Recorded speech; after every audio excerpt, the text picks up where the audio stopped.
ইসলামী ইতিহাস ও সভ্যতার দেশ সৌদি আরবের জেদ্দায় অনুষ্ঠিত হচ্ছে Red Sea International Film Festival. চতুর্থবারের মতো বসছে এর আসর। এবছর উৎসবের থিম দেওয়া হয়েছে the new home of film. চলচ্চিত্র নির্মাতা, অভিনয় শিল্পী সহ সিনেপ্রেমীদের জন্য বেশ আড়ম্বরপূর্ণ একটি আয়োজন করতে সর্বাত্মক প্রচেষ্টা চালাচ্ছে সংশ্লিষ্টরা।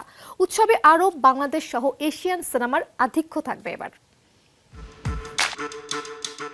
বিশ্বব্যাপী সৃজনশীল মননদের জন্য প্রাণবন্ত একটি উৎসব হচ্ছে Red Sea International Film Festival. আরব ও এশিয়ান সিনেমার বাজার প্রসারের লক্ষ্যে 2019 সালে প্রথম আয়োজন করা হয় এই উৎসবের। প্রাণবন্ত ও বৈচিত্র্যময় অনুষ্ঠানের মাধ্যমে আন্তর্জাতিক সিনেমার জন্য একটি নতুন গন্তব্যে পরিণত হয়েছে এটি। স্থানীয় শিল্পীদের পাশাপাশি আন্তর্জাতিক তারকা উপস্থিতিতে এই উৎসবের জৌলস ক্রমেই বেড়ে চলেছে। এছাড়াও উৎসবে সিনেমা প্রদর্শনের পাশাপাশি প্রতিষ্ঠা করা হয়েছে রেড সি ফিল্ম ল্যাব, যেখানে চলচ্চিত্র নির্মাতা, লেখক ও শিল্পীরা তাদের অভিজ্ঞতা নতুনদের সাথে শেয়ার করে। ফলে বিশেষজ্ঞদের তত্ত্বাবধানে উঠে আসে নতুন নতুন প্রতিভা। উৎসবে আরব, এশিয়া ও আফ্রিকা থেকে প্রায় 16টি সিনেমা অংশগ্রহণ করবে মূল প্রতিযোগিতায়। ওপেনিং সিনেমা হিসেবে প্রদর্শিত হবে মিশরীয় পরিচালক করিম সেনোয়ারের musical drama the tale of Daye's family. সমাপনী সিনেমা হিসেবে দেখানো হবে মাইকেল গ্রেসি নির্মিত বায়োপিক বেটার ম্যান, যা ব্রিটিশ পপ তারকা রবি উইলিয়ামসের জীবনী নিয়ে নির্মিত।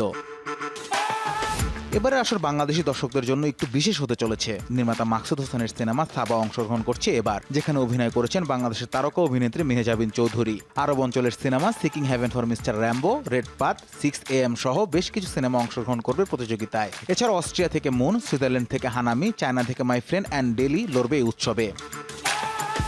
বাংলাদেশের পাশাপাশি ভারতীয় দর্শকদের জন্য অপেক্ষা করছে চমক। বলিউডের পারফেকশনিস্ট তারকা আমির খানকে দেওয়া হবে বিশেষ সম্মাননা। তালিকায় আরও আছেন হলিউড অভিনেত্রী এমিলি ব্লান্ট। এছাড়াও মিশরীয় অভিনেত্রী মোনা জাকিকে দেওয়া হবে এ সম্মাননা। উদ্বোধনী অনুষ্ঠানে বক্তব্য রাখবেন ইভা লঙ্গোরিয়া, এন্ড্রু গারফিল্ড সহ আরেক বলিউড তারকা রণবীর কাপুর।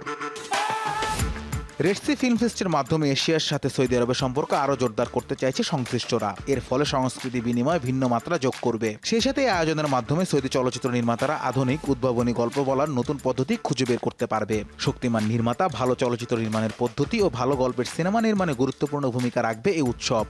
5 ডিসেম্বর থেকে 14 ডিসেম্বর পর্যন্ত চলবে এবারের আসর। Anas Imran, showbiz tonight.